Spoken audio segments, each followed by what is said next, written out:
All right, so now we are all set and ready to go. So the reason as to why I put my number in the chat is because I want us to think about a couple of things. So as we all know, these are uncomfortable conversations, and the branding, the title of this series is Uncomfortable Conversations with LVC Minority Students. And because of that fact, we're going to say, we're going to talk about different issues. We're going to put out some perspectives, put out some ideas, some opinions and stuff like that, that may not align so comfortably with your own. And so we had to make sure that we are understanding that, yes, we're going to be a little bit uncomfortable in these conversations. And I say this a lot with a lot of the sessions that I do, that we have to be uncomfortable in order to learn. We have to be uncomfortable in order to grow. And that's the only way that we can achieve those things of growth and higher learning ability. So to say that more simply, we have to be uncomfortable to move to a state of being comfortable. However, there is such a thing as being uncomfortable to the point that is unendurable. And so I put my number in the chat because one or two things can happen. One, if we're having a discussion and someone says something that's like, oh, that's offensive, that might be a little discriminatory, that might be a little degrading or belittling or something like that, I want you to lean into it. So that's the first thing that you can do. Lean into it and say, okay, am I just uncomfortable because that person's perspective is one that I hadn't faced before? And so it's making me a little uncomfortable. And so lean into it, lean into it and say, okay, I'm gonna push through it because I'm growing. I'm trying to learn. I'm trying to be exposed and expand, and for the sake of this session and for the sake of everyone else. That's the first thing you can do. The second thing you can do is utilize my number and text me. And if you text me, you can say, hey, someone says something in the chat. Well, not in the chat, sorry. Someone said something during the session and it just rubbed me the wrong way. It was offensive or something like that. And so I would say do one or two things. One, it would be marvelous if you can address it for yourself so that we know exactly what went astray. But if you do not feel comfortable, let me know by texting me and say, hey, this rubbed me the wrong way. Can you say something? Can you address it? I would do that. I would make sure that I address it so that we don't hurt anyone. The third and final thing that can possibly happen is if, obviously, if it's too unbearable, I do not want to put you in a situation where you just feel as though that you cannot endure it. You cannot be in this session for whatever reason. And if that's the case, definitely feel free to text me and say, hey, I'm leaving. I have to excuse myself from the conversation. Is that pretty crystal clear to everyone? The purpose? Okay, great.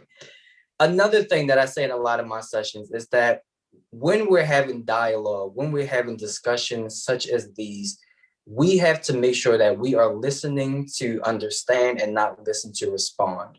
Because what happens when we listen to respond is that we have already formulated our opinion. We have already thought of like, okay, I'm thinking of my response. So I'm blotting out, I'm shutting down, I'm throwing up my walls to everything that person has already said. So you kind of already ignored half, if not all, of what that person has already said to you or is trying to convey.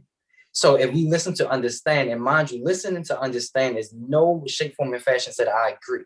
It's not saying I agree with you, that we can disagree respectfully. But it's simply say, let me try to put myself in that person's shoes. Let me try to understand, appreciate, maybe look at the world from their perspective, and I'm gonna just respect them for that. Okay. So we have to make sure that we're listening to understand and not listen to just simply respond. Those are like all of my introductory logistical things that I have before we dive straight into the conversation. But does that make sense to everyone? Any questions about any of those things? Nope. Makes sense. Okay, marvelous. All right, so just to make sure that everyone is in the right space, is in the right Zoom call, we are tackling the topic of your allyship game is a little weak, how to better confront racism, sexism, and homophobia in your circle. A long title, but hopefully everyone is in the right session. So what I want to make sure that we do is kind of like a sound check, which we already did, but I think it's also important for us to know who is in the room. So that I can start to shut up and that we can fill it up and see who's here. Another thing is that I'm not here as this omniscient, all-knowing type person that has the keys to the kingdom of everything that needs to be said and learned in this session.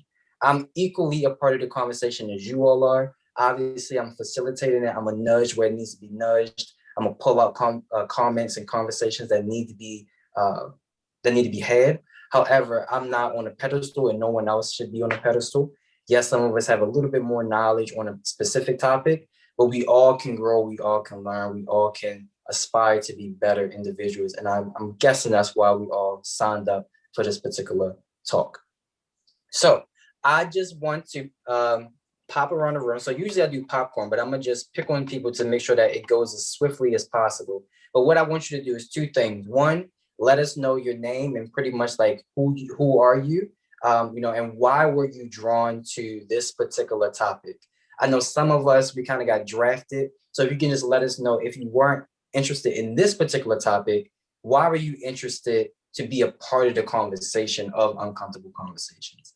So I'm getting a lot of verbal feedback from Dr. Sayers, so I'm gonna do some incentives. So Dr. Sayers, can you go first for us? Sure. So I'm Matthew Sayers, professor of religion. I've been here for 12 years. Khalil asked us to do the ones we feel most comfortable with and the ones that we're most challenged with. And this was one of my being challenged, because I've thought a lot about this, but I still don't think that I've got it quite right. And as you sort of talked about, if you're not uncomfortable, you're not learning. This is hopefully going to be me on my learning edge. And I feel like I forgot something you wanted us to address. Did I miss something?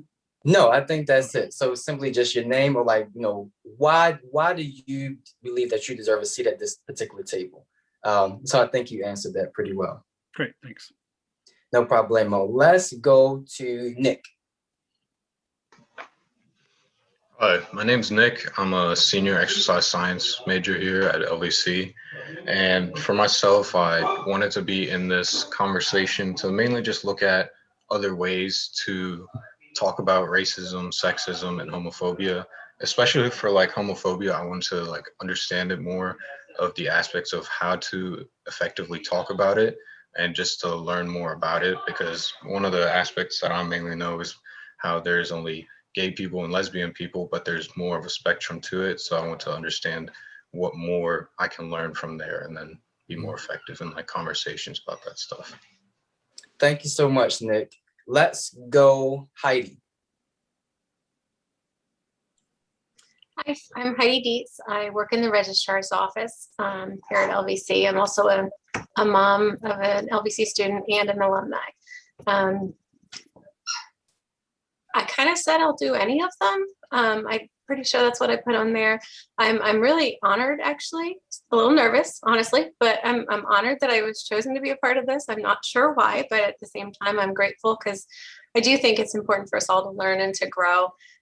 But this particular topic, I think, is really extremely relevant to me specifically right now, because understanding how to be an ally is a big thing. Understanding how to stand up for people and still hold your own values. There's lots of balance. And anyway, I'm excited to hear the conversation and to learn. Thank you.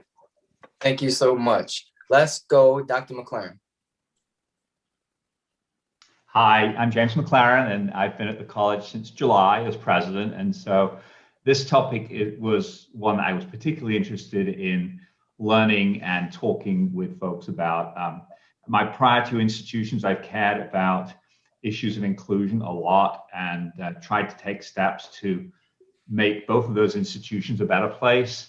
I think there's a lot of work to do at the college, and I want to make sure that I can help guide the institution in the right ways by listening and learning. Thank you so much for that. Let's go, Janae. Okay, my name's Janae. I'm a freshman here at LVC and a criminal justice and actuarial science dual major. I also kind of just told Khalil to place me wherever, because I would just be glad to be in any of the sessions, but I'm really glad that I got placed in this one, mostly because I think it's necessary for people to learn like how to be a better ally. And I know a lot of people are really uncomfortable talking about that and teaching others how to be an ally. And so I hopefully want to teach people how to be an ally, like in terms of like racism and sexism, and learn more about how to be an ally for people in the LGBTQI plus community. Thank you so much, Janae. Abby, how about you? Hi guys, I'm Abby. I'm a freshman clinical mental health counseling major and political science and social justice minors. And I, as Khalil kind of said, I was one of the people who was drafted into this topic. But I'm definitely happy to be here. For one, because I think retrospectively, this conversation would definitely have helped me in high school, because I feel like there were definitely times where I could have done more to support my friends, and I didn't always, but I definitely have improved since then, but there's always room for improvement. So I'm excited to be here and have this conversation and learn from everyone. Thank you. I'm surprised you didn't get enough of me. Abby was in a session yesterday. Thank you so much. Let's go, Jonathan. Hi, I'm Jonathan Walker Van Kuren. I'm an assistant professor of music here at LVC. This is my first year. I've been, like Dr. Mclaren, I've been here since August. Really excited to be a part of this session. Like Abby, I was also drafted, but when Khalil asked, I specifically mentioned the sessions that spoke to Black Lives Matter topics, and that is by and large, a lot of what my research and work is based in. However, I think to be a better teacher and to be a better person just in general, I think this is probably the best session I could have been asked to be a part of. So really excited. Thank you so much. And Shami. Cool. Can y'all hear me? Yes? Yes. Cool. Awesome. My name is Shami Benny. I'm a senior music education major. And I decided, well, I mean, Kilo kind of popped in here, but the one thing I'm hoping to get out of this session is just to be more of an ally for the topics that are being talked about today, but specifically sexism. As I mean, as a Black male, I know that there are certain privileges that I don't have because, you know, I'm not white. But as a male, I know I have certain privileges that that women certainly don't have, and that's something I really want to get out of the session, just to learn how to be more of an ally for women and women of color as well. Thank you so much for that, Shami. I'm glad to hear that because we're all over the spectrum. So I'm glad that we want to hit these three areas. And I wanted to keep those three in mind as we talk, to make sure that we flush those out as well as possible: racism, sexism, and homophobia. And so speaking for myself, to me, you know, just my work of being a Mosaic mentor, which is, for those who may not know, a Mosaic mentor is a mentor to all first-year intercultural students. So students of color, but also LGBTQIA plus individuals. And so for myself, you know, I have had mentees all over the spectrum when it comes to different races, being a part of the LGBTQ community. And so, you know, I'm always trying to strive to be a better advocate, strive to be a better ally, and just try to expand my knowledge and understanding of the world around me. So thank everyone. I just thank everyone for being a part of this session and trying to grow, you know, alongside myself, and, you know, take what we learn in this session and not only contain it in this session, but make sure that we utilize it outside of this session and it goes beyond. So I think to get us started, how we're going to do this is that I have a question to get us started. I'm gonna just ask someone to go first if they don't mind, but feel free after that first person goes, anyone can just jump straight in, unmute yourself, and tackle the question at hand. And that's pretty much how we want to do the whole thing. So my first question, I think, to set a basis of what we want to talk about today is, what do we think make a good ally? But then also, where do we think that allies fall short? So to expound, to spool that out, what do we think is a good ally? But also, where do we think allies have failed us, have failed others in the past that we might have seen that the allyship work can use a little bit of help? And so for that, I think I want to start with Abby. Abby, if you don't mind, can you go first for us? Sure. So I guess first and foremost, something that makes a good ally is just knowledge and awareness. So whether that be, you know, current events or like historical context for things, and, you know, the root of like slurs, you know, the list kind of just goes on and on. And obviously there's a lot more, but I figured I'd start there. And then something that I have personally seen people not doing great with is kind of what I touched on a little bit from my high school was like, people not standing up for the little things, like calling someone the N-word or calling someone the F slur for like gay people or anything along those lines. So I think that calling out little things like that is just as important as, bigger issues. Right. Thank you for that. Does anyone want to jump in on that, tag on to what Abby said? I completely agree with what Abby said. And I think for me, what makes a good ally is someone that is willing to stand with someone and obviously learn and definitely touch upon all the things Abby said. But then I think where allies fall short is when they stand for, or they try to stand for someone versus standing with someone. Yeah. Can you expound that out for me? So what do we think is the difference between standing for someone and standing with someone? Yeah.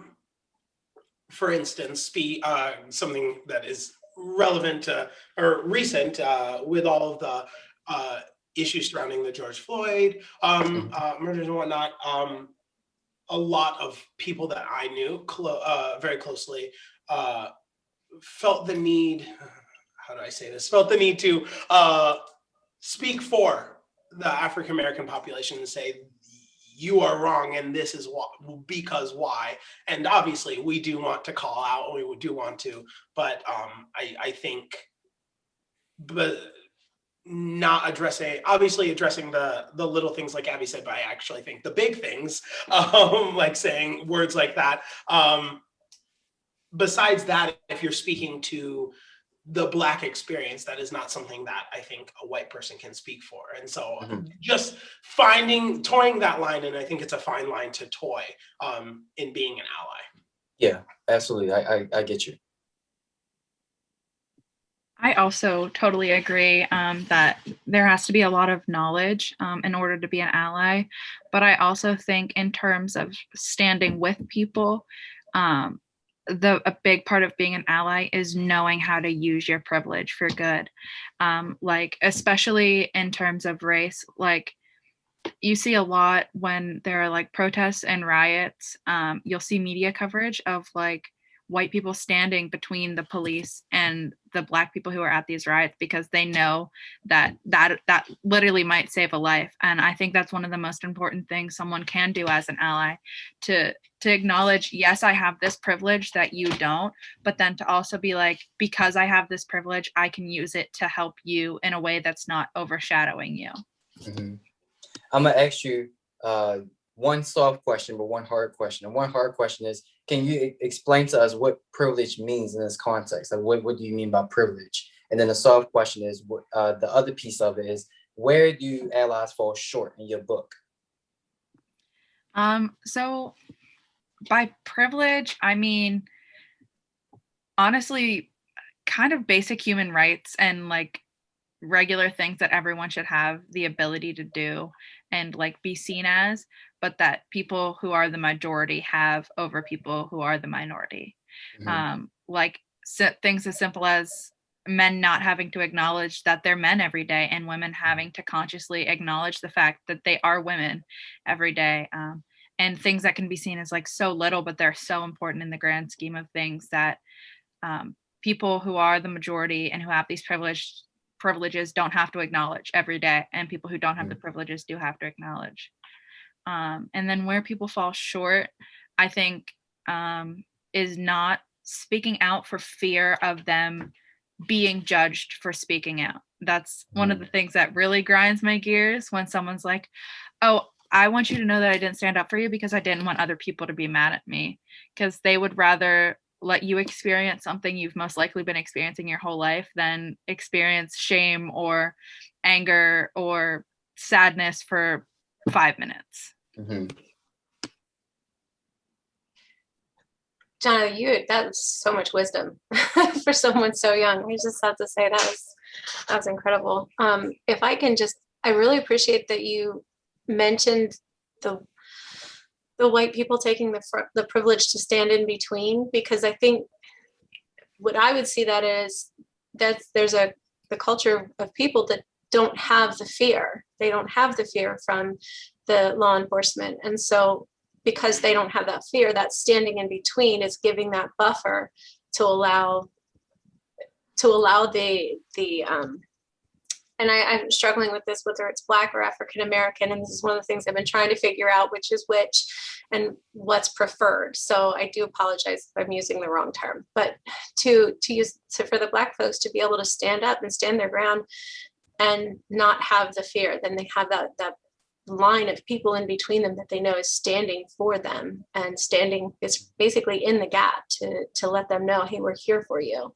But at the same time, it also, in a way, the people in the middle might not necessarily be standing for the police, but at the same time, they're offering a peaceful ground in between, so that they're able to say, look, I'm not very good at this here. And this is, I almost said, I stumble over my words. I'm not so good at this.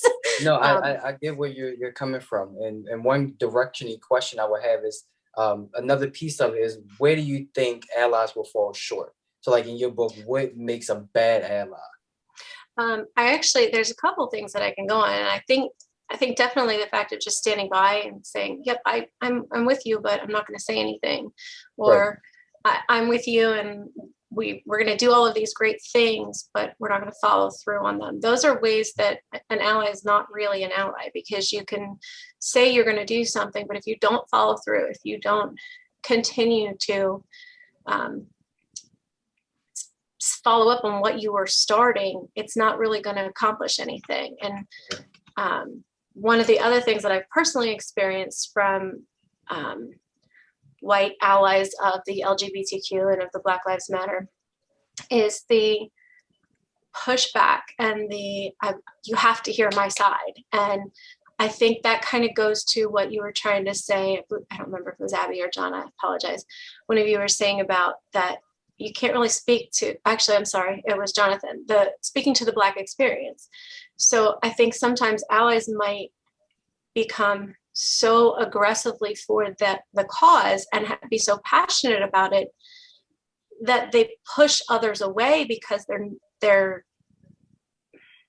like still in the limelight. Like there's more attention on the allies, and let's just use white people, straight people. There's more attention on them opposed to the actual struggle and what needs, like the fact of the matter, right? And that and a lot of times just pushing an argument, pushing a fight that might not have been between the two, and not saying, like, I think sometimes we get so passionate about something that we want everybody to, you got to hear it, you got to know it, you got to be on my side. And while I fully believe that the oppressed have the right to be standing up and speaking against those of us that have not been oppressed, yes, we want to stand up. Yes, we want to speak for you, but I think standing beside is better than standing up in front. It's not coming out right, because of course in between the police and the crowds was good. That is in front, but more the idea of not being the one to. I think we need to correct people when they're making insensitive comments.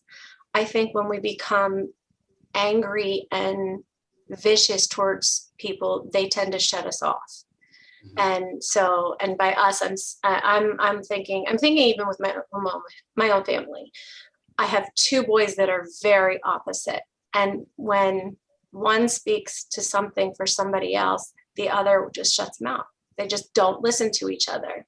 And I think trying to get across to the majority from your own perspective, you can't be slamming something that you don't have that personal experience with. So not slamming the other person with it. Right. I might not be making sense, but no, I see where you're coming from. Anyone else wanna hop in on this about the whole idea of allyship and what makes a good/bad ally? Something that. Oh, sorry. Go ahead. Okay. Something that Heidi said just made me think of this was, I know a big thing, like right after George Floyd killing was like performative activism on like Instagram and social media. So people would post, you know, the black Black square outfit. for Blackout Day, or they would post like, you know, like hashtag justice for George Floyd, but then that was it. Like they wouldn't do anything else. The posting stopped there. They wouldn't have the conversations. They wouldn't like go any further than just, you know, the quick Instagram posts. Yeah. Which was really frustrating for me because obviously it's not just a hashtag or an Instagram black square. Like there's so much more to it than that. And I think that's definitely something that people need to realize and work on. I'm gonna slip this in real quick, and then I think it was Dr. Mclaren. But I think what Abby, what you're talking about, and I think Janae touched upon this as well, is the fact that to be a minority, to be like a person of color, or to be a member of the LGBTQ community, or to be a woman in a male-dominated society, you don't have the privilege to turn off your identity.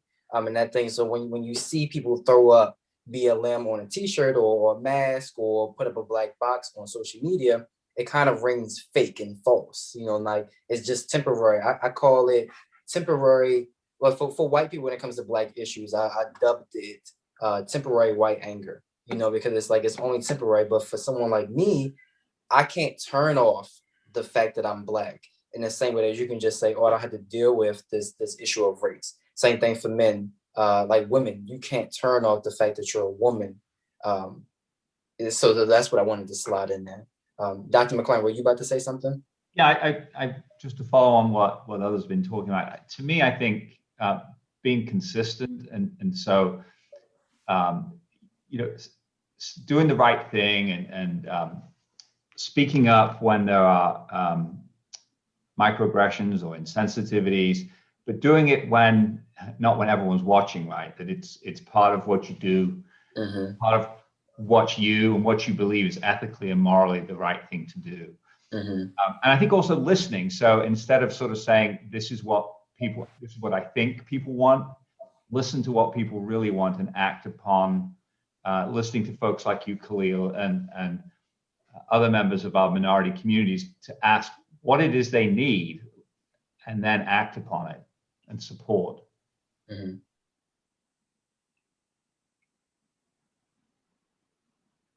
Can I just say, off of what Abby said and kind of what you touched on, Khalil, I completely understand, and I obviously I feel very similarly as you speak to the performative activism, or you know, on social media specifically.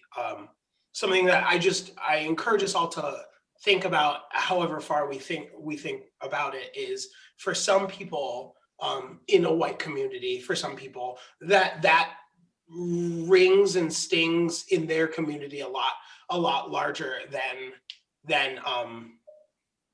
actively going to a protest. And obviously I stand for that, and I would advocate for that. But I have friends who have lost relationships with family members purely for hashtagging Black Lives Matter and putting the black square. So though it is performative, and though you may not see, we may not see what happens on the other side of that black square, for some that really does mean something in their journey of being an ally. And similarly for those in all of the other marginalized groups that we're speaking about today.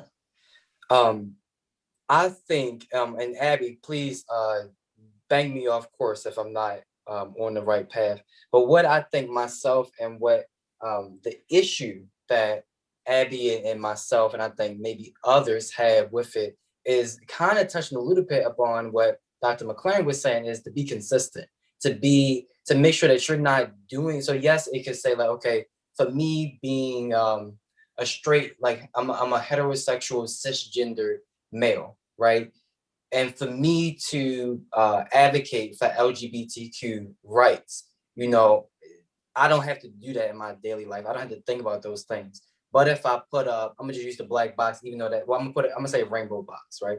If I put up a rainbow box on my feed, that's a tremendous act for me because I hadn't done it before, and I'm taking attention to it.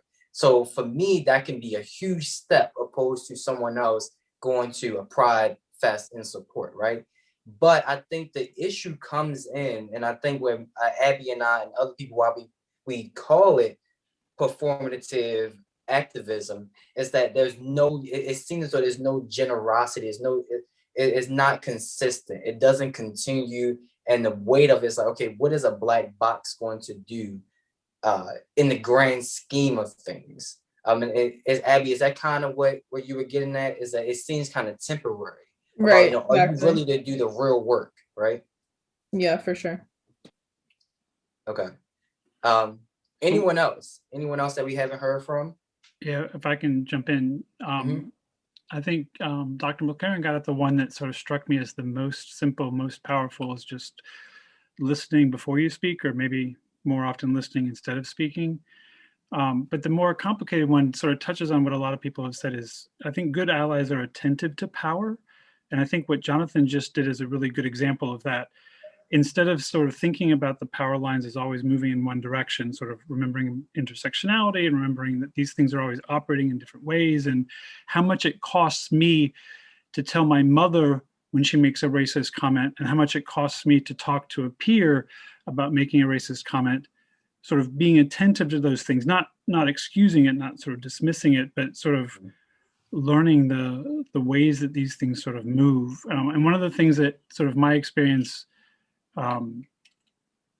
sort of reading about this stuff is that reading about these things generates anxiety and sort of worry and fear, and sort of holding on to that, not to vicariously experience it, but to sort of remember that, as you've said a couple of times, and I think other folks hinted at, is this can't be turned off for some folks, right? And one of the things that I'm trying to do is to think about, in the moments where I don't have to think about race, how is it still a raced experience, even though my upbringing has sort of showed me I can ignore it if I want to, and didn't say that out loud. So you have to sort of be attentive to that. And I think the sort of power part and the sort of intersection of all these different things.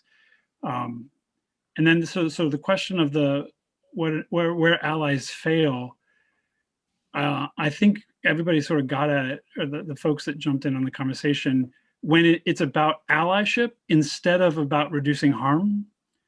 That, like, one of my friends talks about this and he says, my project is to reduce harm, right? And one way to do that is fighting racism, so that allyship isn't the end goal. Allyship is a tool to get to a sort of better place and a better world.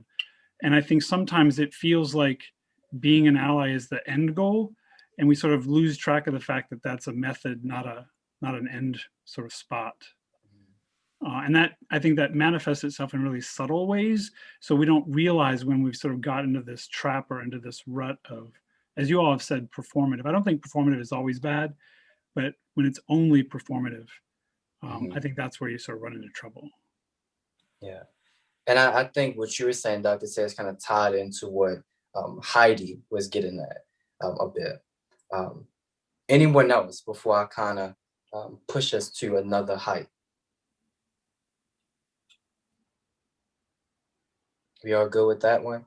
And so just to be more direct, and I'm glad that we're kind of concluding that small wave on what Dr. Sayers said, is because the last part of the question is confronting it, and how do we do it within our own circle. And when I mean circle, I mean our families, our friends, because sometimes to confront racism or confront homophobia in our family is more difficult, more challenging than if someone in our class that we don't even know, a stranger, does it to us. So the question I want to ask is very pointed of, do we know anyone who is racist? Do we know anyone that is sexist, that's homophobic, that is in our family, that is in our friend group? And if so, what do we do when we hear that rhetoric? What do we do when we hear sexist comments? What do we do when we hear homophobic language that's in our immediate circle? I feel like for me, when I do hear comments like that, it's my almost immediate reaction is to get like angry and kind of say like, oh, like, why would you say that? Whatever, and just kind of go off. But I think in the long run, that's not going to help anything, because likely they're not going to listen. So I think a lot of times the best way to handle it is to try and have an actual conversation instead of just getting angry right away, and kind of make it known that the comment or whatever it was like isn't okay, but also kind of like see why they said what they said, because I feel like you'll get a deeper like understanding with them if you have a conversation versus just telling them you're wrong, you shouldn't have said that, whatever. Has it happened to you? If you mind me asking, like, are you speaking hypotheticals, or have you endured? And that's what I want us to try to get at is, has this happened? Do you know anyone in your family or your friend group that has said anything that fell into the realm of racist, sexist, or homophobic?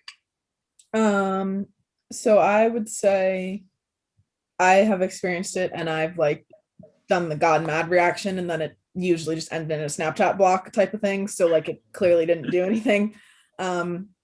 So hypothetically, I think it would be better to do the other things. So if I can jump in with real concrete examples. So my first wife was Jewish, and I tried to have a conversation with my mother about what she was thinking about that, how she was going to approach it. And she said, well, at least she's not Black.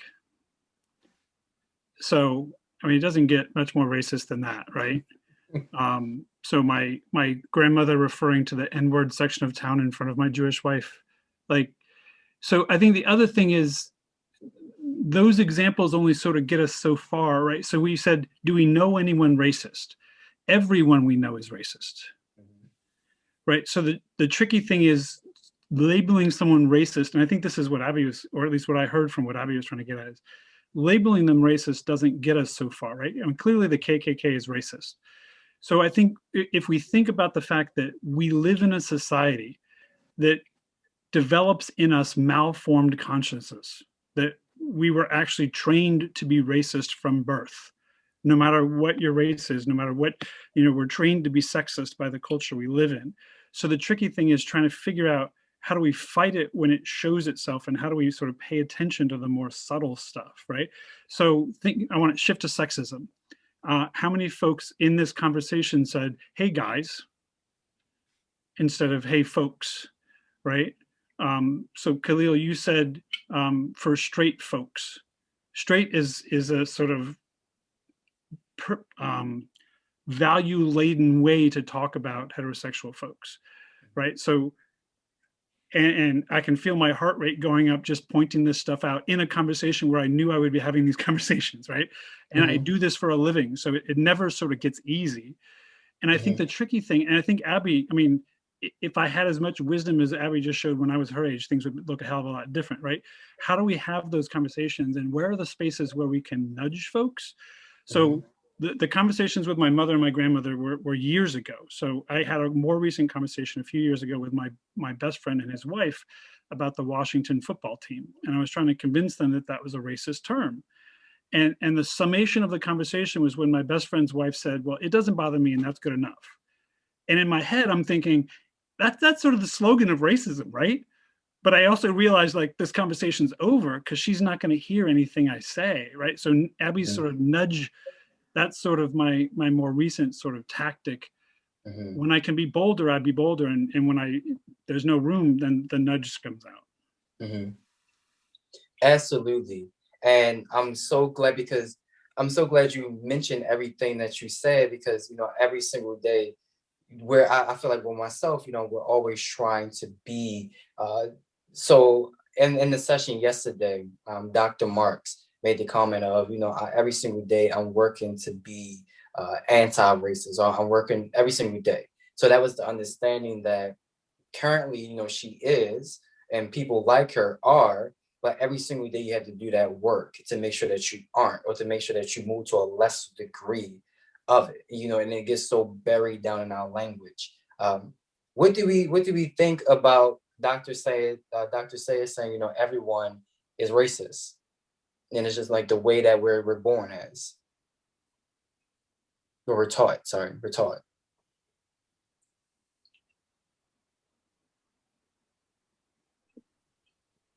I can definitely see it being a thing where throughout, if you look at something on a different topic of like history class and things like that, you always are taught by the people who usually win by everything. Like my dad always told me about whoever wins is the person who writes the history.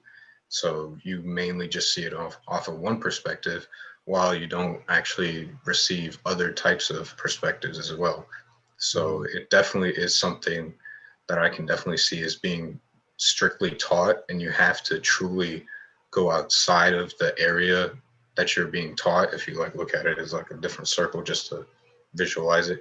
If everything you're being taught is in one section, and that's what they tell you is like the truth and everything, sometimes you truly have to go outside of that area to figure out what is truly going on, and not being told to you by like either the school system, your family members, your friends, or like the media that you watch and anything like that. So I can definitely agree with that topic statement. Yeah, I would also agree with the topic statement. This is going to be sort of a tangent, but I swear it like ties into what we're talking about. So over the summer, I listened to a podcast. I think it's a podcast is called um, stuff that you didn't know, something like that.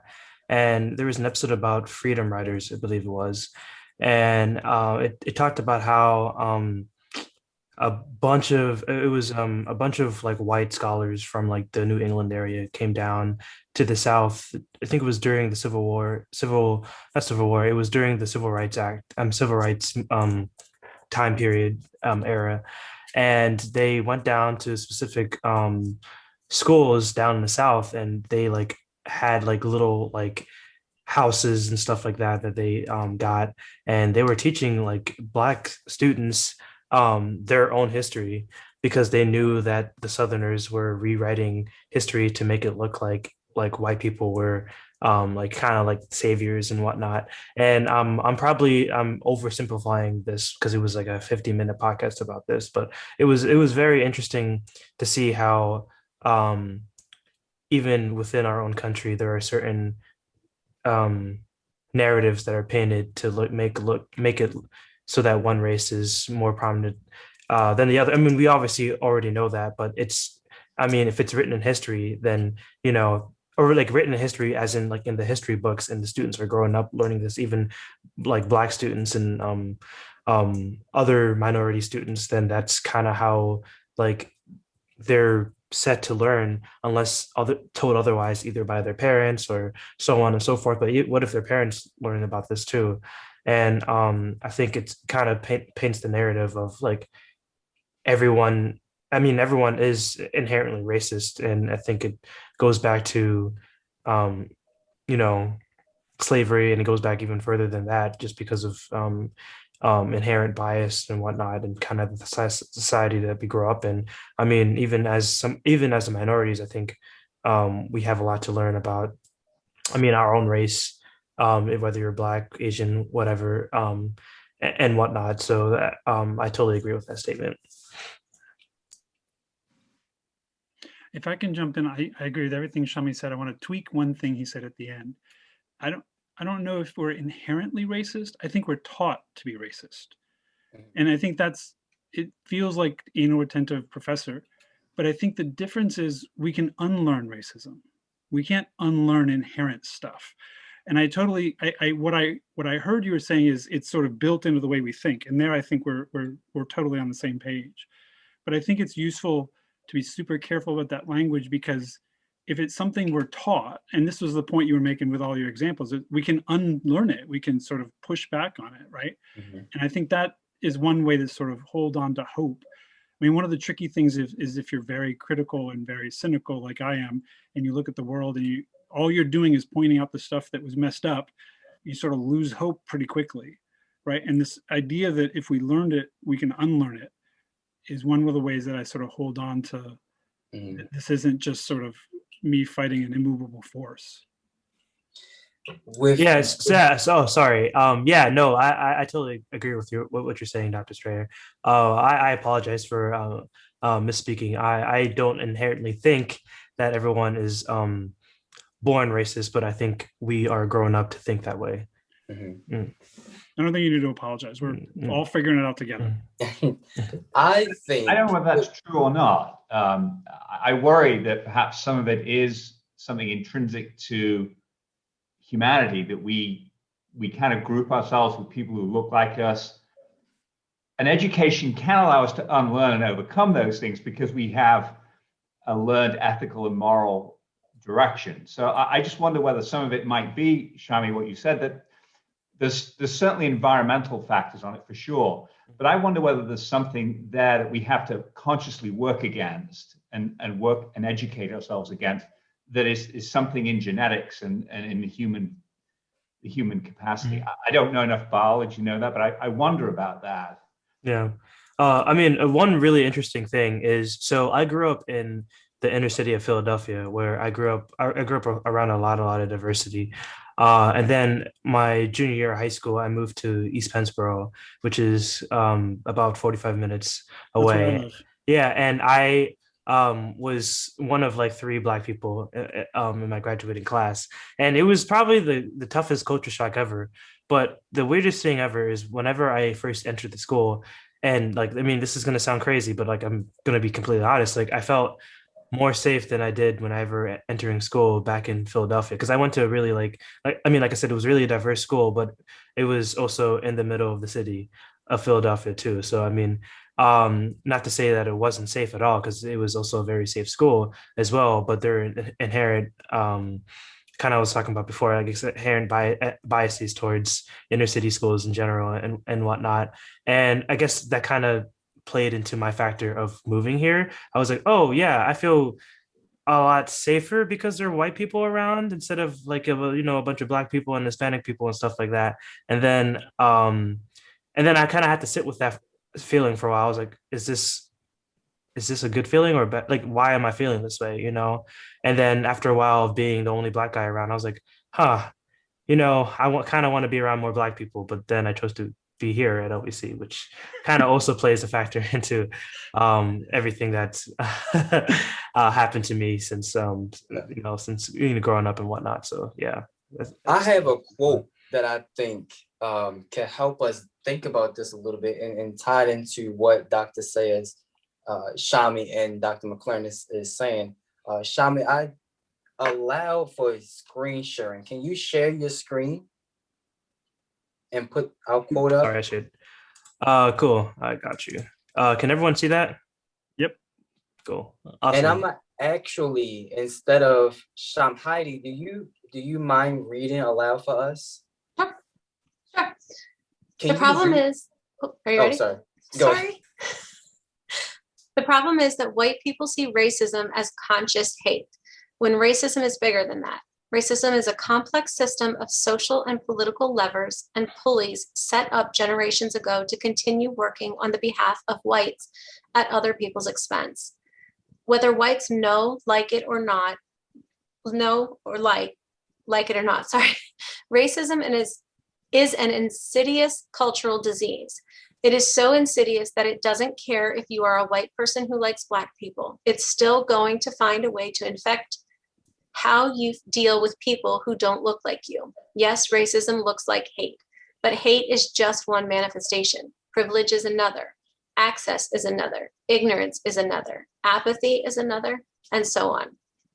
So while I agree with people who say no one is born racist, it remains a powerful system that we're immediately born into. It's like being born into air. You take it in as soon as you breathe.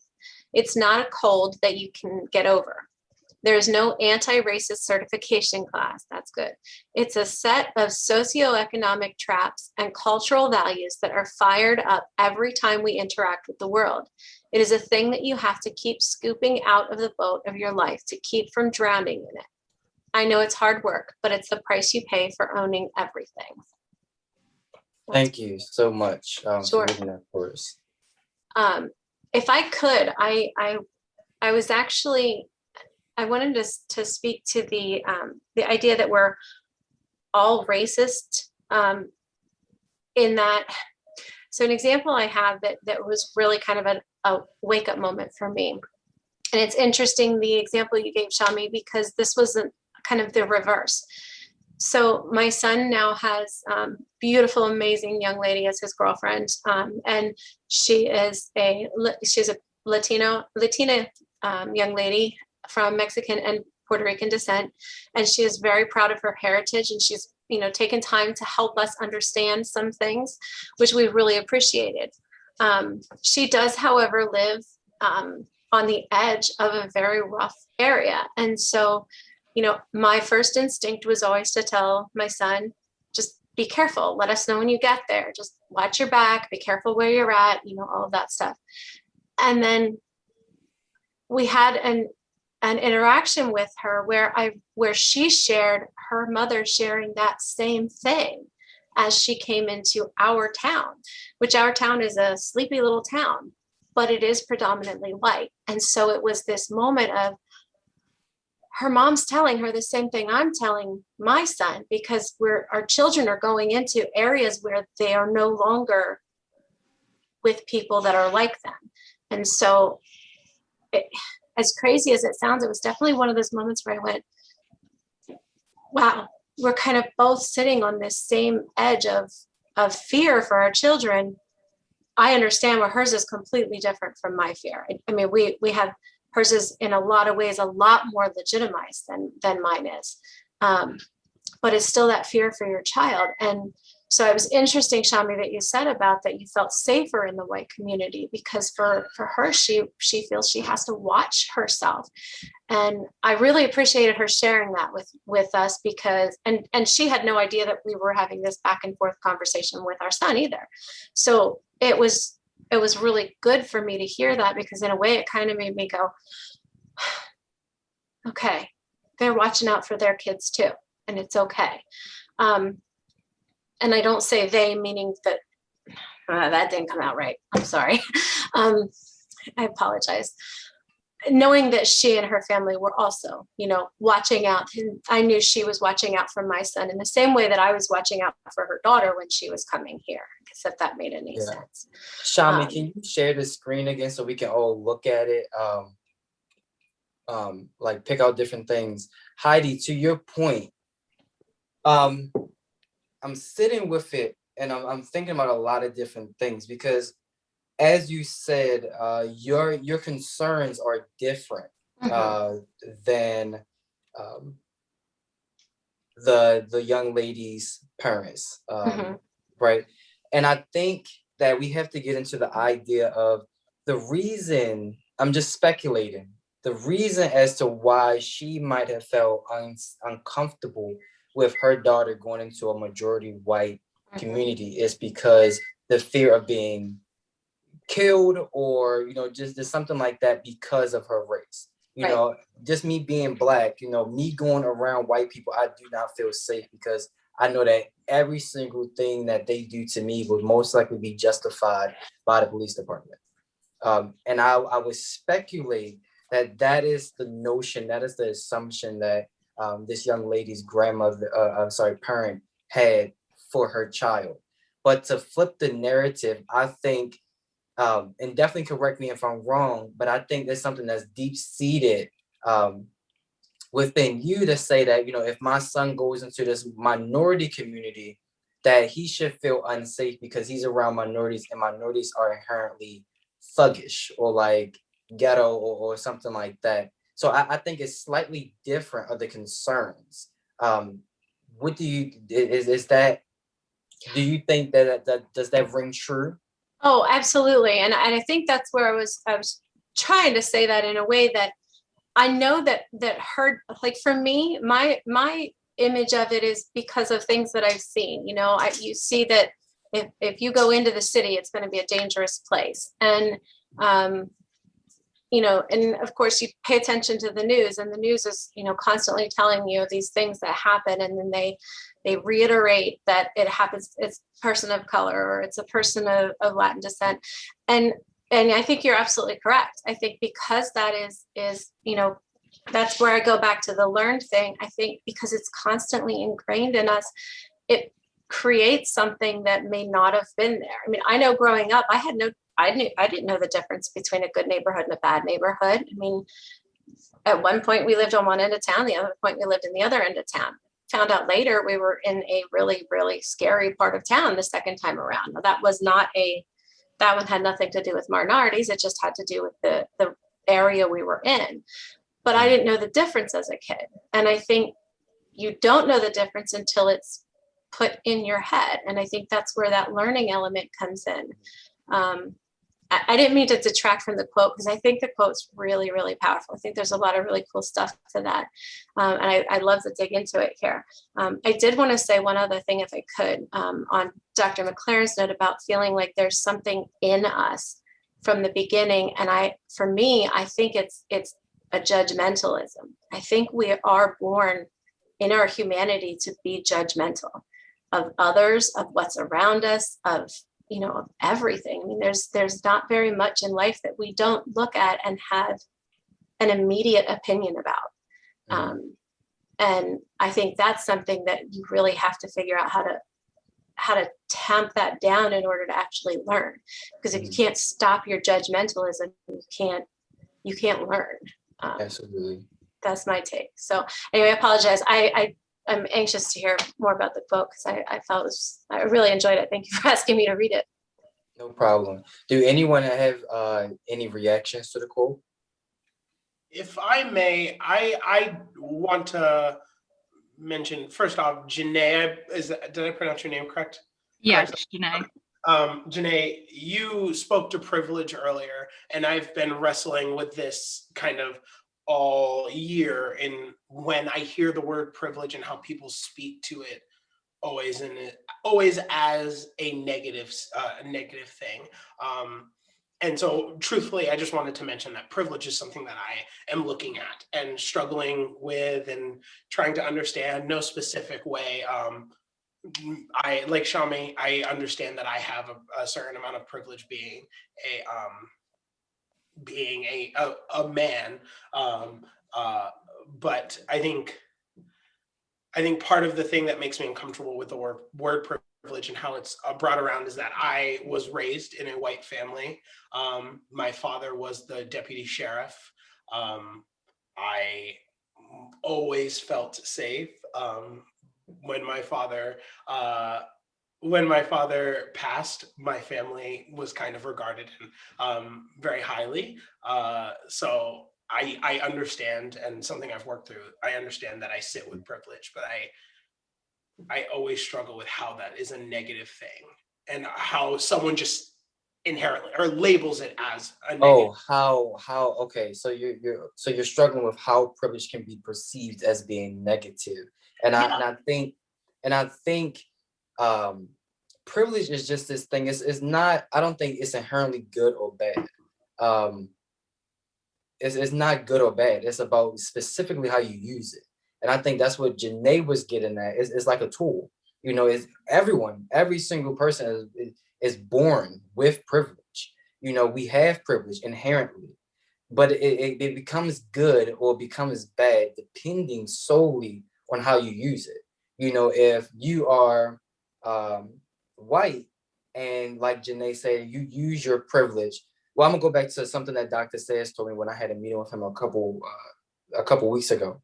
He told me, correct me if I'm misquoting you, Dr. Sayers, but understanding that, one, that you are a man, two, that you are white, that you can use those two intersecting angles of privilege, of dominancy in the country and in the world, to then elevate your voice about issues of race and issues of just discrimination, because for a fact that with you being white and you being a man in this country, in this world, that those two things are the prize, top of the art, top of the pyramid type thing, that you're going to be able to be heard more than, say, a Black trans woman, who is, when you think about theoretically or in practice, maybe at the very, very bottom of the ladder. So I think in that regard, privilege is a marvelous thing. It's an amazing thing. But sometimes we can use privilege to harm others. We can use privilege in a way that is to someone else's detriment. Of, I'm gonna use my privilege of being a man to always speak, always talk over someone, always talk over the women in the room, to push my weight around, so to say, and just use it in a very ignorant and malicious way. So that's how you can have a double-edged sword when it comes to privilege as a whole. Sure, and I want to also, because I appreciate you sharing that, Khalil. But what you said, I think, to me is the issue, and the thing I struggle with is we are now placing what's the word I'm looking for? We're labeling someone's privilege as something without knowing the intention of what they're delivering. So I might just be, if I might use Heidi, I am a very loud and outspoken person. So I don't, I however you perceive it, I don't speak over people because I feel like I'm a man and I'm going to assert my dominance, but I speak over people because I grew up in a family of 9 and we all had to yell to get our words out. So these are all the things that I'm struggling with. No. So I was not using like you being a man to say that you spoke over height. I completely understand what you're saying. So what I'm simply saying is that with privilege, we have to understand that no, we're not saying that like, oh, I'm gonna just people in this world. So yes, you might not be a person that use your masculinity to your advantage. However, I think it's extremely naive to say that people don't. I think it's extremely naive to say that people don't use their, like in this world of me, being black, to be black in certain areas have its privileges sometimes, but not really, not a whole lot. When you look at being white in America, white in America has tremendous footholds. Like for myself, and then I'll keep this up because I feel like I've been dominating the conversation for a little bit. But to me, I went to a high school where I received a really, really great education. And then when I came to LVC, I was around other Black individuals who did not get the same education that I did. So just I didn't look at that as a privilege, that I had a great education, and so it's all about access, and privilege is a baseline. It's just all about how it seesaws and how you use it. Yeah, and I completely agree with what you're saying.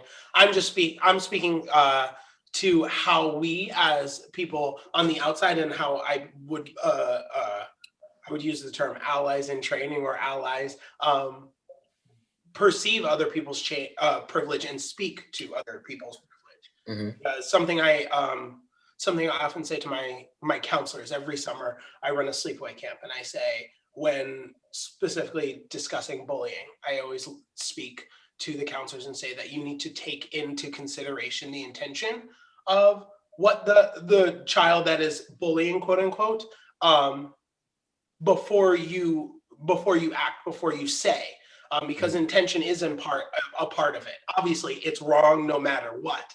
But when you use your privilege in a negative manner. So kind of, I hope that makes sense. But that's just what I struggle with and looking at this quote. I think it does make sense though, and I completely see privilege. Can I suggest a couple tools to help us think through? Because I think Jonathan's at the heart of why privilege is such a polarizing word, right? So one thing, I think unearned privilege is the thing that most people want to talk about, right? And that rests on the assumption that the world is fair. If the world is fair and you have unearned privilege, then we got a problem. And I think that's why privilege has taken on this sort of negative connotation that you're sort of reacting to. I think the other thing that's really important is racism is most often not intentional. And you're right, when we talk about what we're doing in our behavior, intent is really important, that context is really important. But the tricky thing is so much of racism is not intentional, that we've got a couple of different axes that are sort of working in different directions that make it really hard to sort of get at it, right? And I think this is why white folks get really nervous about privilege, because it seems to imply guilt. If we hold on to privilege as a bad thing and intention connected to racism, well, you're just accusing me of doing something, where really what's going on is everybody is the victim of racist sort of conditioning. And when we get unearned privilege, it creates a negative situation. It's a negative situation that we're trying to address, not the fact that you happen to get privilege and someone else didn't. And I think that's where it's really, the way I try and get at this is the difference between guilt and responsibility. I'm not guilty for setting up a racist society, but because I benefit from it, I have a responsibility to use that. Mm-hmm. And I think you're right. Not a lot of people have that sophisticated way of getting at privilege that it becomes a sort of bludgeon in some people's hands. Mm-hmm. Can I just ask, is it possible that one of the reasons why it becomes such a negative is because it I mean, more times than not, when I hear the term privilege, it's directly a white privilege. It's very specifically white privilege. And so I think, and I'm not denying that there is, I believe that there is. I mean, I've been hearing, I mean, I've been trying to educate myself a lot more to understand that there is that element. But is it possible that that's part of why it's become such a negative connotation? Because it's, when you hear it, it's almost as if it's an immediate accusation, and that becomes very difficult, especially if you don't have intent. You know, if you don't, I think we need to educate, and we want to be educated. Getting stuck here, but that's my question: is it possible that just that because we're labeling it the way that we are, that is causing it to be that much more of a negative connotation? I guess is what I'm asking. Me personally, I think that so I talked about to someone else's detriment, and I think the reason as to why white privilege has taken such center stage and has such a negative connotation to it, which it does in a lot of facets of life, is because it has taken such center stage and it has been to someone else's detriment. Of, you see white, you know, like the currents of white women directly using that privilege of saying, like, you know, I can just say this Black man did X, Y, and Z to me, and I know with my privilege and me being perceived in the world that this Black man will get killed, this Black man will get taken to jail, I will automatically be believed. And so because of that, privilege in the hands of the wrong people is simply just a weapon. It's a weapon that people wield at their will. And so I think because of that, this idea of white privilege has become so polarizing and become so like center stage. However, we all, as I said a little bit before, we all have privilege. And it's just that we need to make sure that we're digging into other areas of people's privilege to understand that this is something else that can be harmful, or this is something else that I can use to my benefit to then become, when we go back to the question again of allies. You know, allyship is, I think, a piece of allyship is to use your privilege that you've been given in order to assist other people around you to move to a better community. I feel another reason why there's so much negativity like associated with the word privilege, like especially white privilege, is because most of the time all we hear about is the negative use of white privilege, and not people using privilege to be allies and to stand up for others. We usually just hear it as, like Khalil said, like people using it to their advantage at the disadvantage of others. And I think that's like mostly what's been shown like throughout all of the years. It's only recently, I feel, in my opinion, that we've been hearing about people using their privilege for good. And I definitely think that we need to try to change the conversation on it, but also acknowledge that it's hard to change the direction of conversation when that specific direction is where it's always gone and where it majorly goes, because that's what we see all the time. That's what's mostly being done. I think that's a good point too. I think the idea of changing it, because I'm sitting here kind of resonating on it, thinking that to me, white privilege is a bad thing. When I hear that, it's a bad thing, and I need to not use it. And so from my perspective is, if I were to say I'm using my white privilege to assist, I feel like then I'm pointing to a negative, rather than, like, I don't want to point to myself as the white privilege, I guess is what I'm saying. So I think it's kind of it's really difficult to say, use your privilege, use your white privilege to do good, but you shouldn't have white privilege, or white privilege is a bad thing. Let me ask you this: do you believe that you have white privilege?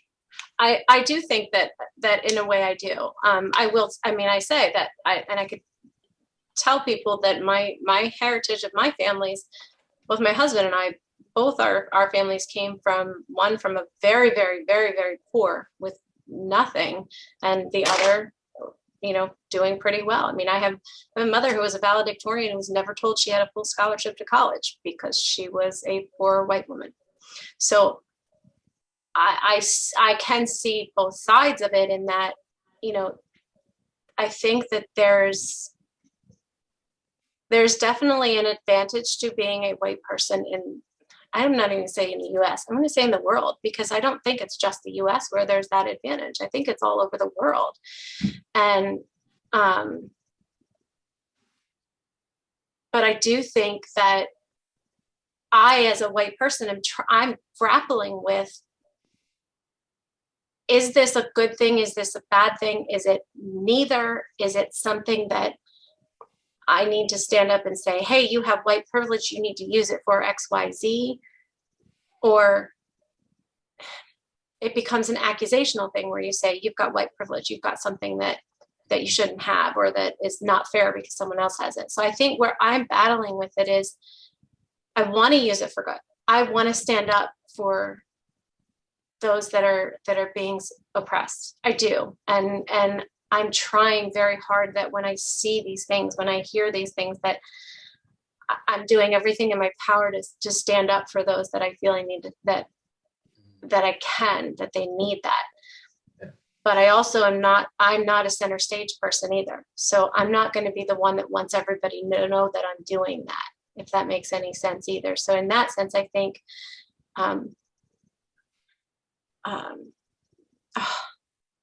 Miss Wetzel, I'm sorry, I forgot how to pronounce your name and I want to say it correctly. Janae. Janae, I'm sorry. My brain does that a lot. I'm so sorry. I think what Janae said, now my brain lost it again. Oh, crud. I'm sorry. And yeah, I think I see where you're coming from. Shami, can you remove the screen so that we can see each other a little bit better? Thank you so much. Anyone else want to weigh in? I know we haven't heard too much from Dr. Mclaren or Abby on this. Do you want to jump in and say like your reaction from the quote, or just in general about what we've been discussing over the past like 10 minutes? Sure. So I think one of the things that stuck out to me was near the end of the quote, where it talked about the analogy of being in a boat and continuing to have to empty the boat. And that really, I think, of all the parts of the quote, really stood out to me, because this is something that we have to continually work on, right? It can't be a one and done. There's no anti-racism class, as I think as it pointed out. And so when I think about, I've certainly got privileges, but I think I've also got opportunity to direct those to good. And that's kind of what I would like to do. And that's one of the reasons for a lot of the listening I want to do, not just here, but around campus.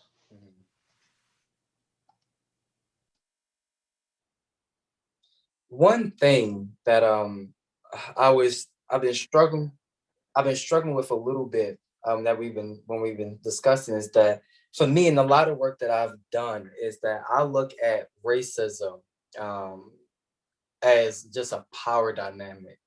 And so for me to say that everyone is racist, I personally would disagree. I would say that I think it just depends on where is the power, who has control over the power.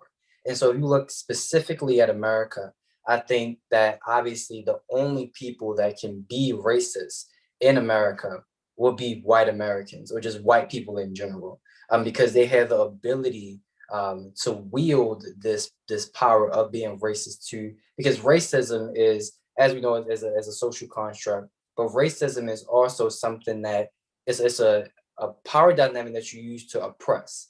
You systematically oppress, and so you saw all those nuanced pieces of what racism is. So I think in America and in large portions of the world, white people are the only people that can be racist when it comes to, I'm gonna stick to America and our shores.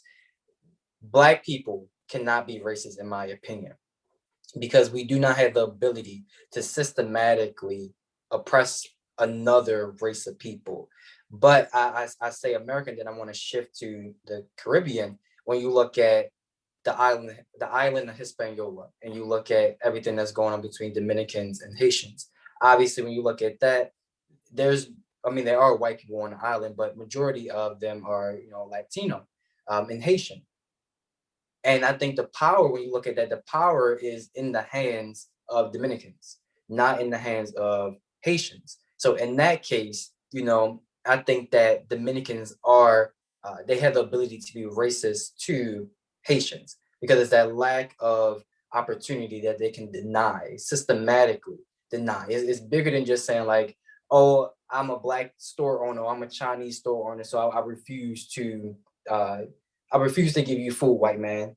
It's bigger than that. It's systematically that I think. So for me to grapple with the idea of everyone is racist, I would take a step away from everyone, and I will look more so at the power dynamic that goes on. And I would say that in America, I refuse to believe that black people can be racist.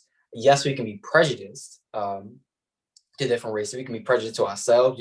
We certainly prejudiced to white people. We're certainly prejudiced to everyone is prejudiced. But I think to elevate it to an idea of racism and the ability to be racist, you have to add in all those other nuanced things into it. So that's what I feel. Did anyone have any comments to that?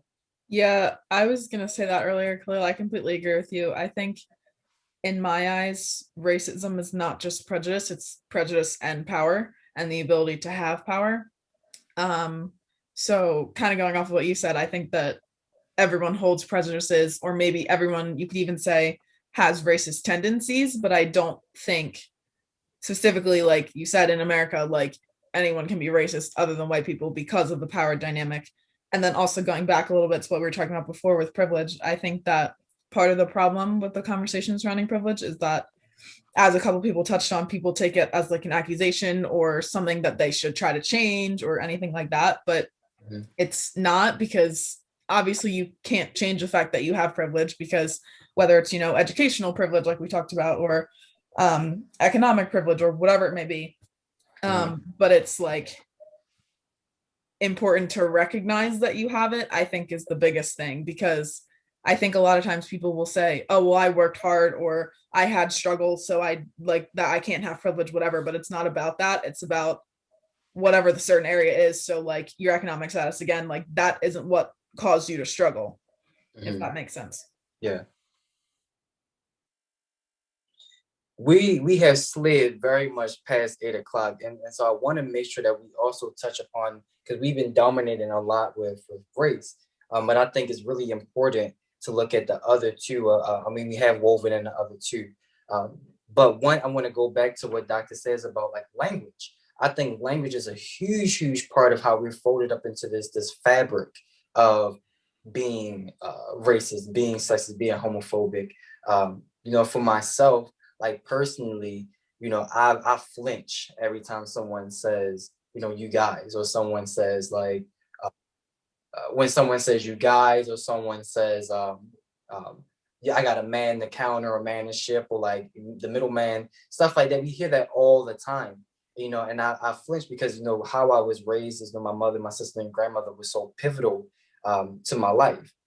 And so it's like a total dismissal of their existence when we say things like that. However, I'm glad that Dr. said, like you use straight, which is a term like other people like wrong, to be a part of the LGBTQ community. And so I think when we really get down into the weeds of our language, that's something that we should also work better on. And I can't remember who said it, but we said it earlier about when it comes to being an ally, we have to look at our language and how we, because words matter. Our words specifically depend on how people are treated, how people feel around us. Are there any reactions to that as far as like language, and how can we better use language to not, to play a role into these isms? I feel like that kind of connects to the idea that like racism is taught, like using those phrases, like that's just kind of what people do. So it's kind of gets ingrained in your mind, whether it's as a kid or just as you're going through school, I feel like most likely. Because then even like at events, people will say like ladies and gentlemen, but then that's not including anyone who's non-binary. So like, I feel like there's just so many things in our everyday language that we don't realize could have a negative effect on someone or exclude someone from whatever it may be. Mm-hmm. And to tack onto what I said earlier, because I want to make sure that I shift this into the other isms, that in the same way, so all these things have to do with power. And so for me, for the same way that I don't agree with everyone can be racist, and I feel as though Black people cannot be racist in the context of this country, I feel as though that women cannot be sexist. Like when things are going on with, you have like women who speak out about sexist initiatives and stuff like that. Some people like to go really, really right and say like, oh, like you're just sexist, but the opposite way. And I think that's horrible to say, because as a woman in the world, I feel as though because the power isn't in your hands, that you cannot be sexist. The same thing for someone who's part of the LGBTQ community. I feel as though that you cannot be homophobic, because the power doesn't lie in your hands. Does that make sense to everyone? So or does we have pushback on that? I want to respond to the we can't all be racist thing. So I used to totally agree with you all, and I read Ibram Kendi's book, and he makes a point, and I think that we haven't talked a lot about the internal diversity to the Black community as if there's only one, right? Or women as if they're a community. So think about the difference in skin color among Black people. Like colorism. Yeah. Is there colorism within the Black community? Because if there is, then that's an expression of power that relies on racism. Can women be sexist to other women? Can gay people be so ashamed of themselves that they pretend not to be gay? Because if so, then they're acting in ways that are homophobic or sexist or racist, right? So the idea of power isn't at the top and sort of shining down on the rest of us. Power exists through the whole system, right? So police officers pull over Black people more than white people. Police officers use more force with Black people than white people. The really interesting thing is that Black police officers do too. It isn't that only white police officers act racist. So I think you're right to point out the power thing, but the power thing doesn't stop at the color line. And I think what Abby was just getting at with, you've got other stuff going on. I think quite frequently we miss class, and I don't think we talk anywhere near about as much as necessary about how important class is. But that's the sort of intersectional thing, that these things are all going on at the same time, and it's hard to sort of read the power lines. It's hard to sort of think about that stuff. Do conservative Christian women tell themselves that they're not allowed to speak in public because their religion tells them to do that? Is that not an expression of sexism because she's a woman? I definitely agree with what you're saying, but Khalil, correct me if I'm wrong. I feel like what Khalil was saying was like a Black person cannot be racist towards a white person, or someone in the LGBTQ community can't be, let's just say, heterophobic, I guess, or like a female can't be sexist towards a male. I think that's more of what he was getting along with, not like we can't be racist to each other, like, or whatever it may be, if that makes sense. Yeah, I think when you, for me, it's like the line becomes very hazy when it comes, and that's when I think you're dipping it into prejudice. Because I think within the Black community, yes, there's prejudice of colorism and stuff like that. I think that is very much a case, and you see that not only in the Black community, you see it in the Hispanic community, you see it in the Asian community as well. But then also you have to understand that that's white pervasiveness of white people pushing out the narrative of saying, to be a closer skin, the closer you are skin color to me makes you more acceptable, because you can pass. And so that has been very pervasive within all these communities. So that I think that's just another tool of whiteness, in the world, to pit minorities against one another. But I think to tack on to what I just have a very visceral response when it comes to racism, because I think that yes, Black people can be prejudiced against one another. But when it comes to like systematically oppressing, and that's just me, and obviously we're all here to learn and like stretch our imagination about these things. And this is definitely something I'm gonna take with me tonight and sleep on it and think.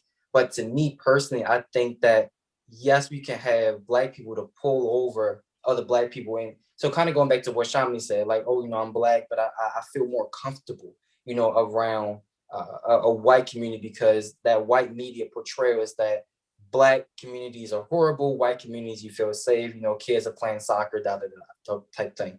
And so that can be an element of prejudice, of saying, okay, I'm prejudiced towards Black people.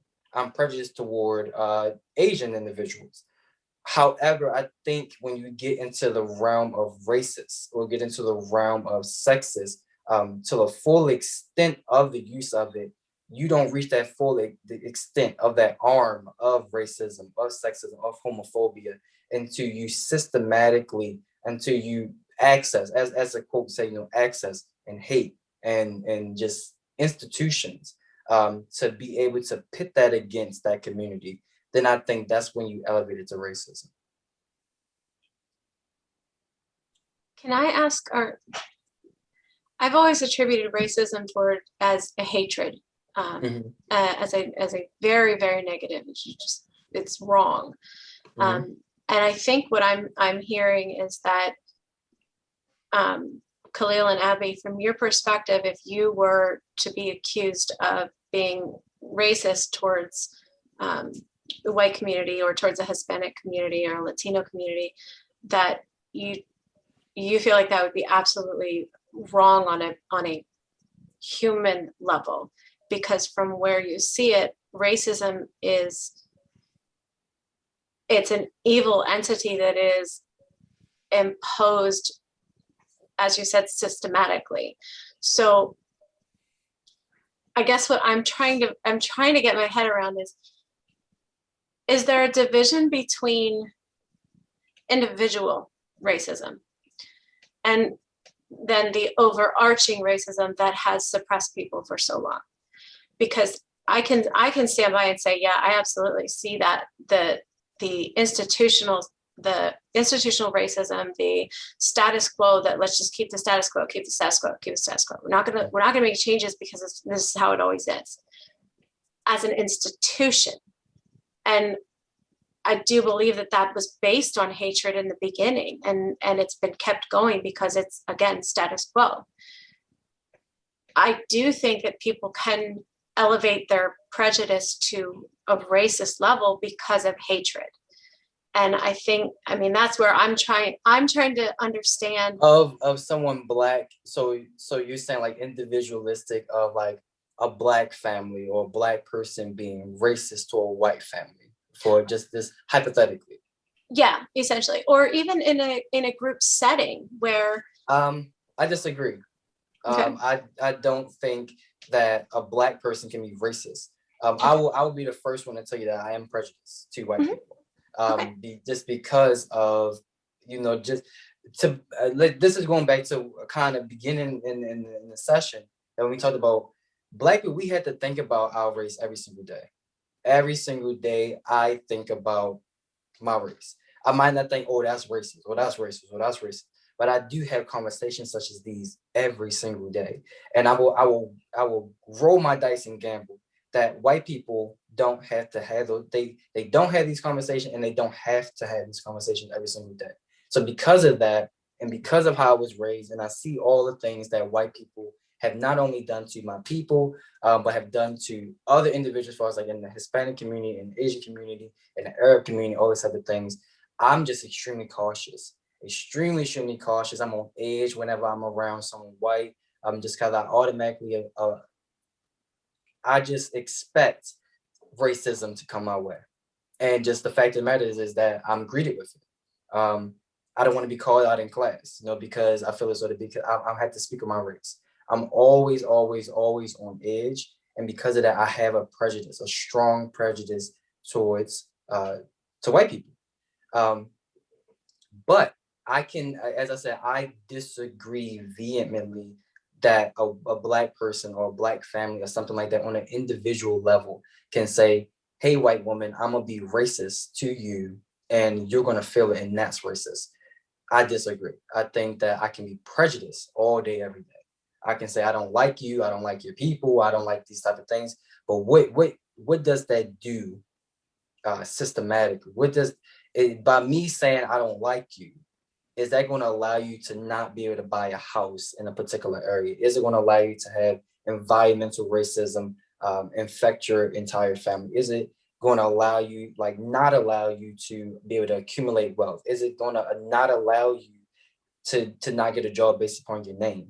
Is it not going to allow you to, you know, when you walk into or when you get pulled over by the police, that they kill you immediately just because of the color of your skin? Me just saying to you on walking past you that, hey, white woman, I don't like you because you're white, those ramifications aren't going to come your way in the same way that white people can do to every other minority group. I hear you, Khalil, and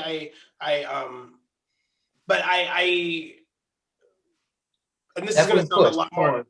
This is going to sound a lot more forward than it's intended to, but to me that seems like it's excusing prejudice. Mm-hmm. I completely see that and understand your thoughts, but to me that doesn't help. By no way, shape, form, and fashion am I saying that it's excusable. In no way am I saying, okay, that prejudice is right.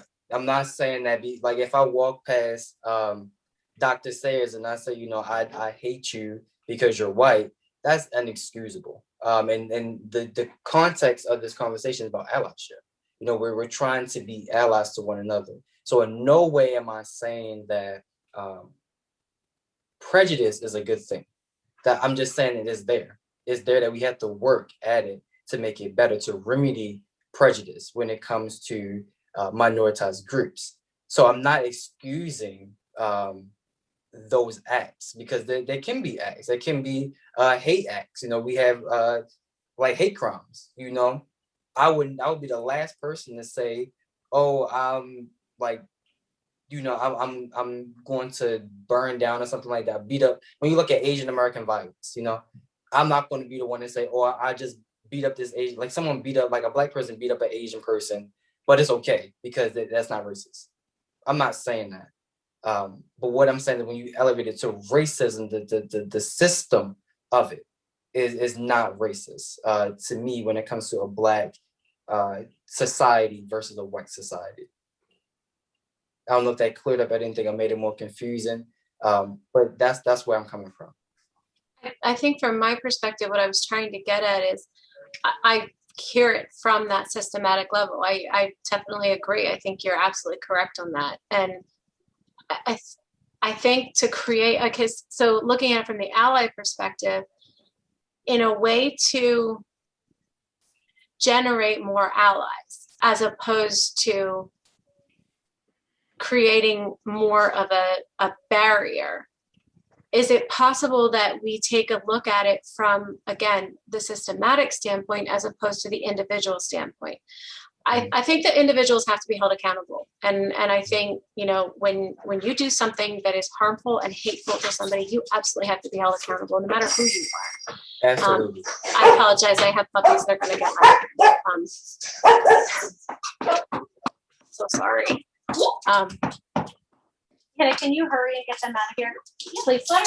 I'm so sorry. And we're coming like pretty close upon like the cutoff point. And so, Heidi, in your response, can you also let us know, and I want to go around with everyone to just, what is like your takeaway, and what do you think we can do better when it comes to being allies? So can you fold that into your response? Yeah, I think in an overall sense of being an ally, I have to recognize, I have to acknowledge and see the systematic flaws, see those oppressions that are there, that are intrinsic, because they are there, and we need to be able to understand them and figure out on a broader sense how to break them down. But we need to figure out how to break them down in a way so that we're not constantly attacking each other. Mhm. Because I think the more that the attacks happen, the more afraid you are to be an ally. And I don't justify that fear, but at the same time, it's really hard to be an ally when you don't know what's expected. So I think first and foremost is figuring out that system and trying to break it down. Okay. Thank you so much. I want to just push it to Dr. Mclaren. And can you give us, we're like wrapping up the talk. And I know with stuff like this, is never an end to the conversation. So I do apologize to the fellows so that we're concluding pretty sharply. But can you tell us, like, what was your takeaway from all the discussion? And what do you think from this conversation, just your own knowledge about what can we do to be better allies in the future?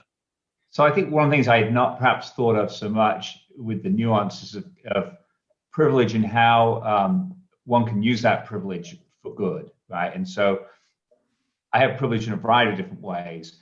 One way, of course, is being president of this college, which gives me a place to speak and a place to guide action. So listening will help me hopefully make better decisions to support minority members of our community and make sure that you talked about the challenges historically of gathering, of gaining wealth, of all of those things that we really want, and I'm sure your mom and your grandma want for you.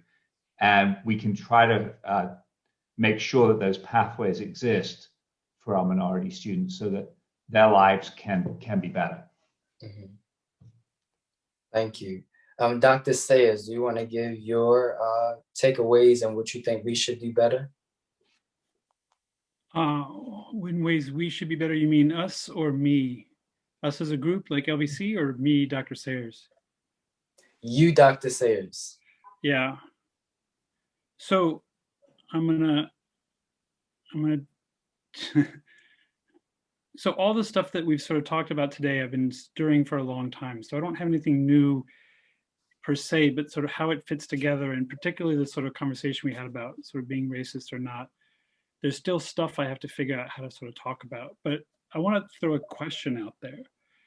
I wonder if ally is the best word. If this is about power, if this is about system, should I consider being an accomplice instead of an ally? Did you, I forget her name. I mentioned this yesterday. Tamia, I should have looked it up. She kind of is coining this, like we should, instead of being allies, we need to be accomplices, right? I got that from Elijah McAdney, who was here a couple of years ago. Okay, yeah. So it's okay. Go ahead. Sorry, but I'm sort of taking seriously Heidi's thing about, and this is, my wife and I are always debating about this stuff. She thinks I need to do a much more soft approach to racism, and I just want to hold stuff up in front of people's face and say, "Look at this thing. You got to deal with it." And part of me is like, well, the point of diversity is there's a lot of different ways to do something. You need someone loud and annoying like me, and you need someone who's going to do the soft play. But my one worry with Heidi's approach is I need to listen to the folks that are suffering more than I need to listen to the folks that might be uncomfortable. And that's why I personally sort of lead towards, but I don't know what the heck being an accomplice would be like at LVC besides giving Dr. Mclaren a hard time every week about racism at LVC. So continue to do that for us. I'm still not sure sort of how that would actually work. Like, I don't know how to make the transition from trying really hard and not sure I'm succeeding as an ally to what I would be as an accomplice. So sorry, I don't have a really good lesson, more a sort of question, but that's what I got. No, and thank you so much for that. Nick, how about you? What are some takeaways, and what do you think we or you can do better? Okay. First, I'm sorry about not talking very much. I just wanted to listen more and like understand everyone else's like viewpoints and things like that. Because for myself, I like to truly understand other people and like understand what other people's like viewpoints are and perspectives and how they have lived, because I've like been in different countries and like moving around a lot and like have seen different like viewpoints from like military lifestyle, police lifestyle, and civilian lifestyle, because my father was like a military police officer for 26 years. So I was like really understanding to understand everything and like because not only was he like a military police officer, so like talking about Black Lives Matter and like the Blue Lives Matter thing, and he completely like disagrees because he himself is a Black man and has taught me like different ways of like how to handle situations with police and always listen to them and make like the correct movements and things like that. But like I think the best way of truly handling like true like allyship and things like that is truly sitting down and listening and understanding what other people have gone through, and not do like what you said is like listen to understand and not listen to like respond, and try to put yourself into the other person's shoes with your own perspective still in mind, not like throw them away completely, but to fully engage in the way of understanding what is going on. Like, for example, myself as being like an exercise science student, you have to understand how it is to feel for the client and the people that you work with. So if someone has like a prosthetic leg, you want to understand the things that they have to overcome. How do they get upstairs? How do they go downstairs? How do they have to interact if they do not have their prosthetic?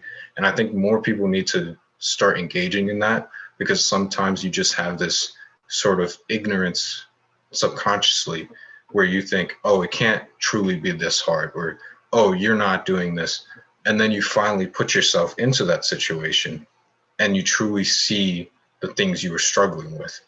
And I think that's like one of the biggest things that people need to do, is not only listen, but to truly interact and engage with other people to understand those differences, because there are clear differences, even if you don't want to like say that there are. So I think that's like one of the biggest things and biggest takeaways that not only myself needs to do with like different viewpoints, but also everyone else should try to engage in that in their daily lifestyles.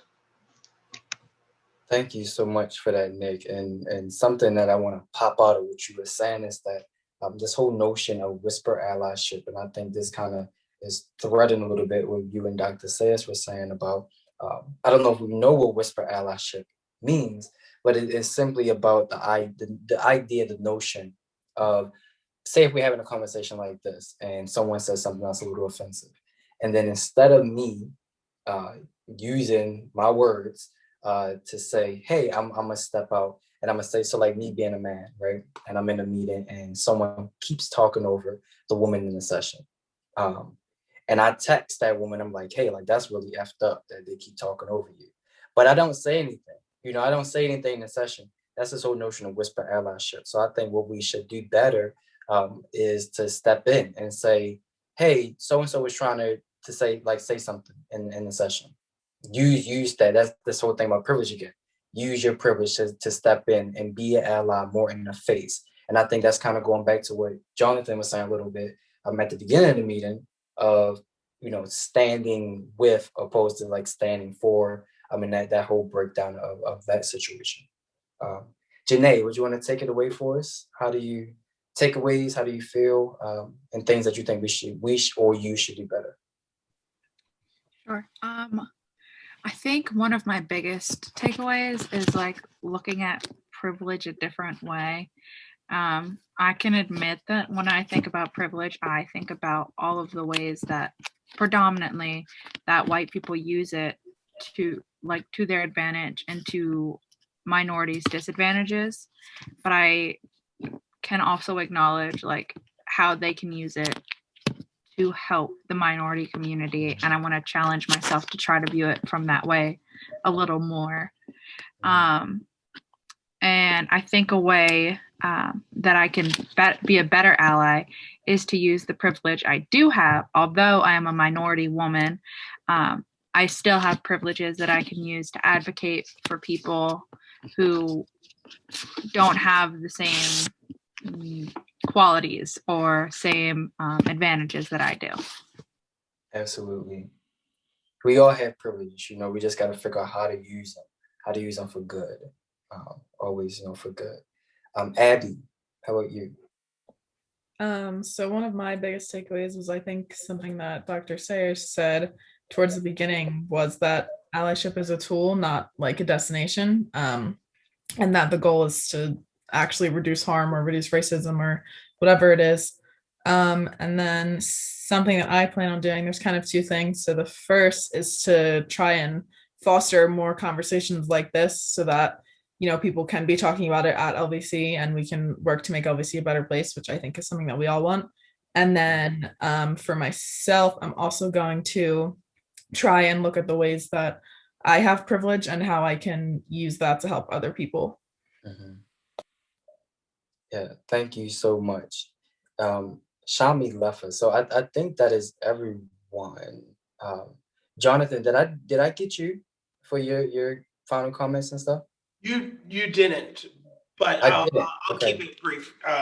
I think my biggest takeaway as we talk about allyship and we talk about privilege and you mentioning whisper allyship and things like that is finding a way to support those who might not. As an educator, I'm always trying to find ways to help people and to support those who might not feel comfortable being a loud ally. Because I completely see the benefit and understanding, and actually what Nick said was probably one of like his whole final statement was probably my takeaway if I could copy and paste, because some of our biggest allies might not be the loudest allies. Absolutely. And thank you for what you do as an educator. Appreciate it. I think that is everyone. And as I said, for myself, I'm just, so appreciative to have this type of conversation. And I love to be pushed, because where I come from, isn't the end all be all. And as I said at the top of the call, that I'm here to learn just as equally as everyone else is, and hopefully with more discussion, I think like what Abby was saying, with more discussions such as these, we're able to all together move to a better understanding. So that whole idea of accomplices versus allies, I think accomplices are more frontline, frontline. I think you can have more passivity when it comes to the word about being an ally. So just find the path that works best for you. And I think one thing that we shouldn't ridicule people, certain people for taking the action that they do, because some people may be more comfortable with, because allyship or being an accomplice look very different for a lot of different people. So I think, myself and others, we shouldn't ridicule people unless it's to someone detriment. I feel like that's been my phrase of the night.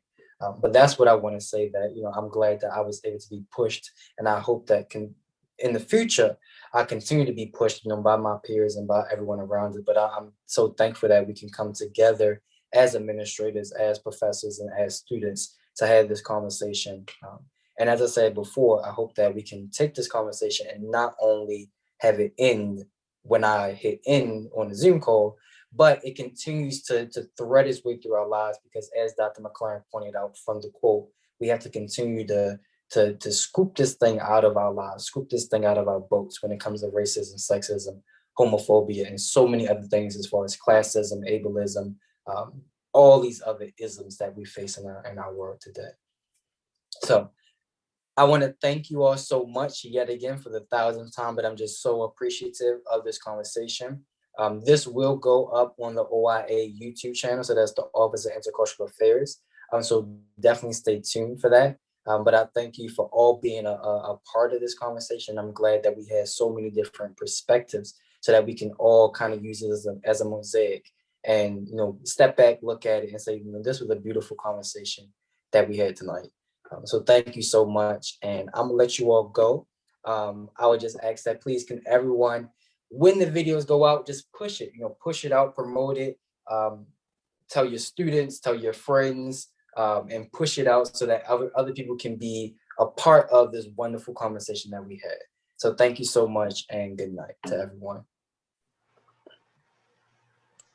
Good night.